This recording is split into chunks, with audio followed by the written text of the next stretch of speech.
L'Union européenne ne renonce pas à son soutien total au régime de Kiev. Ursula von der Leyen a annoncé sa volonté de multiplier par 5 les dépenses du budget. Le 25e Conseil franco-allemand des ministres de Défense et de Sécurité s'est tenu aujourd'hui à Toulon en France. Nouvelle dynamique de coopération bilatérale et dossiers ukrainiens étaient à l'agenda. Les ministres de l'Éducation de la Russie et des pays de l'AES se sont réunis par visioconférence pour discuter d'initiatives éducatives conjointes.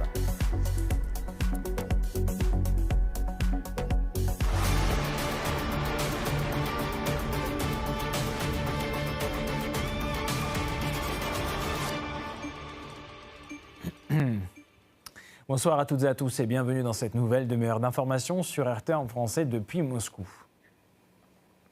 L'administration Trump a clairement fait savoir qu'elle ne financerait pas la guerre déclenchée par la précédente, celle de Biden. Sans l'aide financière américaine, l'UE est seule pour financer Kiev. Cependant, le bloc se tire une balle dans le pied avec ses sanctions anti-russes et pour trouver de l'argent, il est prêt à voler.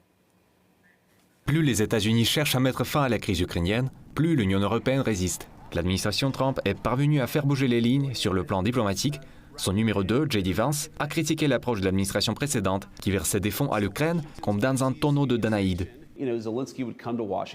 Zelensky venait à Washington et repartait avec 50 ou 100 milliards de dollars, sans objectif réel, sans aucune diplomatie réelle, aucune compréhension réelle de ce que nous allions acheter avec ces 100 milliards. Et cela m'a toujours frustré, beaucoup plus que le fait que Zelensky demande de l'aide à Washington. Le fait que l'administration Biden n'avait pas de plan pour mettre fin à la guerre, qu'il n'y avait pas de véritable théorie crédible selon laquelle allouer 100 milliards de dollars supplémentaires pourrait résoudre le problème, et c'était comme un étrange gouffre financier où nous jetions de l'argent pour résoudre le problème sans aucun plan réel pour le résoudre. Cela m'a toujours vraiment frustré. Quant à l'Union européenne, dont certains États membres continuent d'allouer des milliards à l'Ukraine, elle poursuit et aggrave le cas du précédent président américain. Ursula von der Leyen a entrepris une tournée des pays membres dits frontaliers. Comme l'a expliqué la Commission européenne, ce terme inventé à la hâte désigne les pays directement touchés par les situations en Ukraine. Cependant, sa feuille de route ne mentionne pas la Hongrie et la Slovaquie, qui souffrent régulièrement des actions du régime de Kiev. En plus d'ignorer les pays membres de l'Union européenne concernés, von der Leyen réitère son soutien à Kiev. L'UE prévoit ainsi de multiplier par 5 ses dépenses militaires. Notre objectif d'ici 2030 est de renforcer considérablement nos capacités de défense et de combler les lacunes existantes. Et tertio, nous contribuerons à ce que l'Ukraine dispose de garanties de sécurité à toute épreuve. C'est aussi la raison pour laquelle, dans le nouveau budget de l'UE que nous venons de proposer, nous envisageons une multiplication par 5 des dépenses liées à la défense et une multiplication par 10 de financement de la mobilité militaire, parce que nous pensons que le moment est venu d'être prêt. Néanmoins, l'un des principaux porte-parole de la propagande anti-russe reste le chancelier allemand Merz. Il continue d'attiser en Europe la peur d'une Russie qui se préparerait à attaquer. La menace de la Russie est réelle. Nous la constatons aussi ici, dans la mer Baltique. Les soldats de Rostock m'ont fourni des informations détaillées sur la menace actuelle. Par conséquent, j'aimerais dire que nous ferons tout notre possible dans les prochains mois et les prochaines années pour protéger la liberté, la paix et l'intégrité territoriale de l'Alliance. La République fédérale d'Allemagne joue là un rôle extrêmement important. Une fois de plus, le chancelier fédéral utilise des prétextes fallacieux concernant l'agression russe. Cette fois-ci, afin de justifier auprès de la population l'introduction d'un nouveau service militaire obligatoire pour tous. Ainsi, Merz a annoncé la modernisation du service militaire qui serait volontaire dans un premier temps, mais pourrait aller plus loin, ajoutant que le pays était de retour sur la voie d'une armée de conscrits. L'Union européenne, avec sa politique militariste, ne fait pas seulement vivre un cauchemar à ses propres citoyens.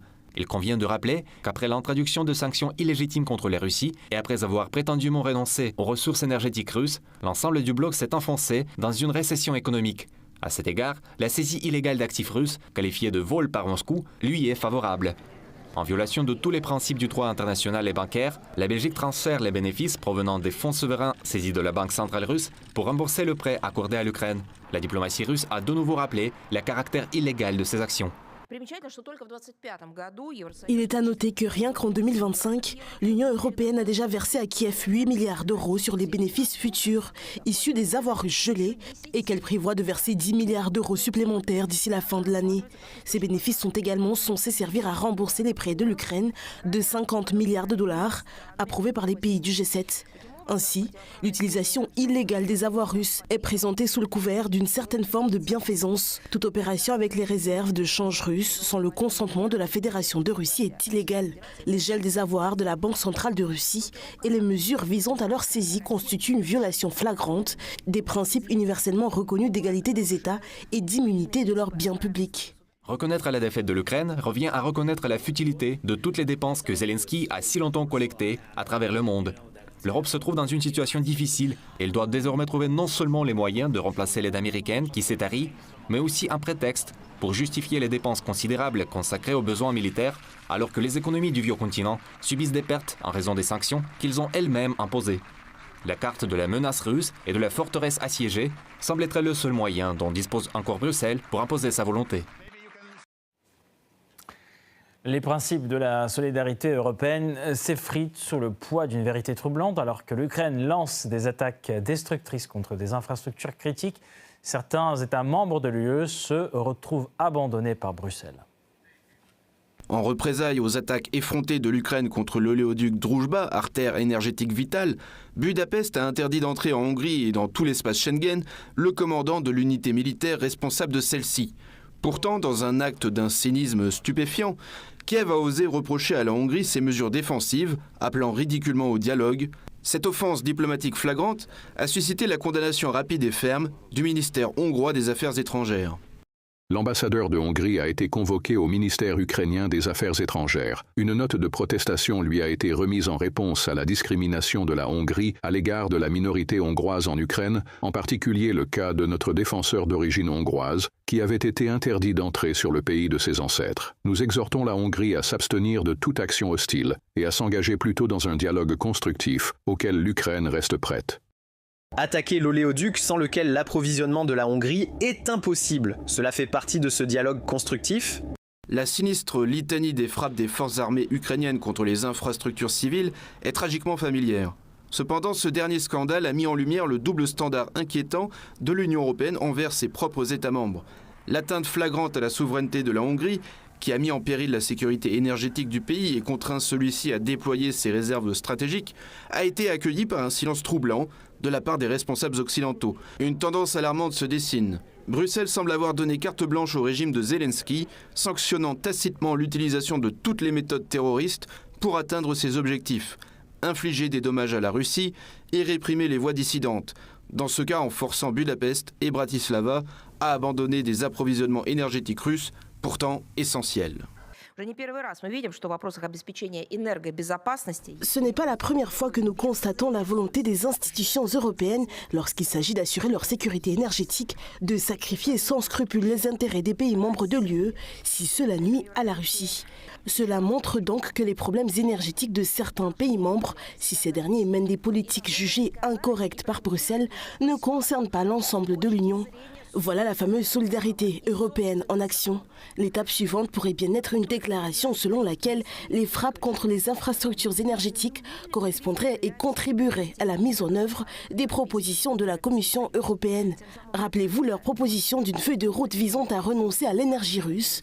Bruxelles a évidemment donné carte blanche au régime de Kiev pour frapper n'importe quelle infrastructure énergétique russe, devenant ainsi de facto complice des actes terroristes de Kiev. Ce n'est que 2 semaines après la série d'attaques contre l'oléoduc que la Commission européenne a rompu son silence pour la première fois.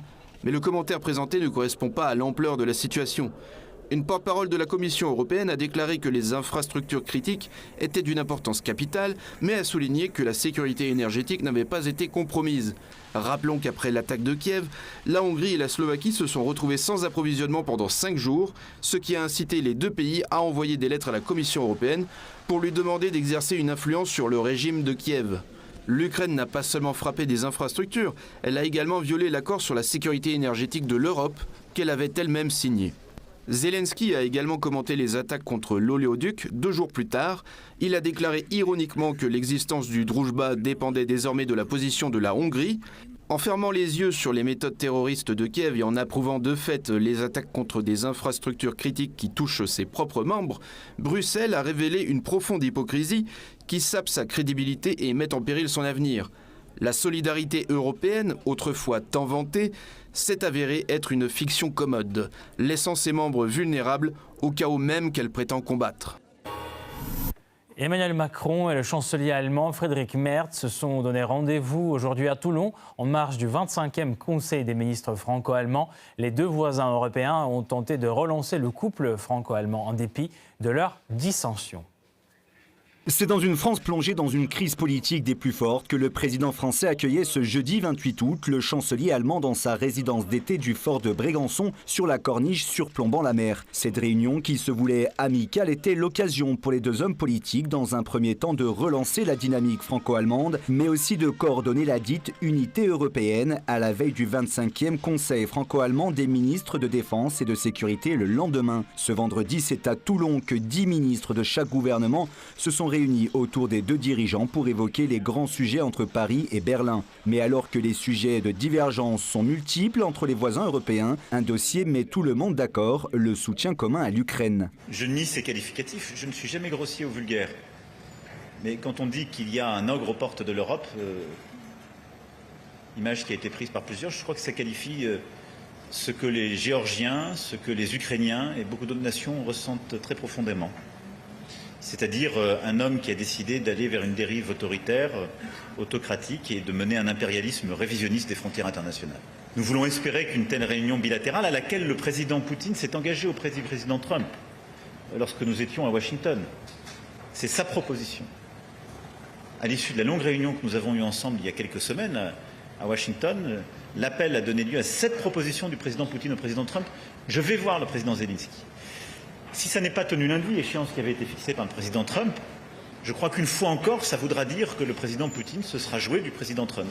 Après un sommet UE, Ukraine-États-Unis à Washington le 18 août dernier qui n'a montré que de minces résultats, l'Europe qui n'a été en majeure partie qu'un auditeur passif dans le processus de paix a depuis lors multiplié les critiques envers Moscou avec en tête de file Emmanuel Macron. Lors de leur point de presse, Paris et Berlin ont réaffirmé leur volonté de renforcer la sécurité de l'Ukraine ainsi que son secteur de la défense. Et pour ce faire, la France et l'Allemagne vont augmenter leur financement destiné à la production de matériel militaire en Ukraine.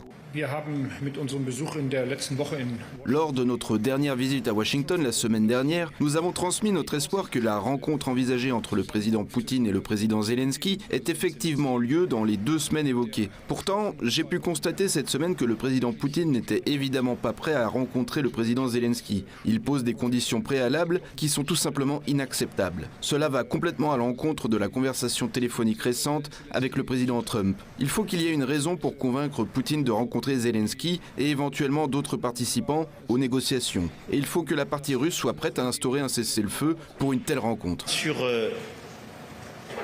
l'Ukraine et le soutien à l'Ukraine dans le contexte que nous connaissons, il est multiforme. C'est d'abord un soutien diplomatique.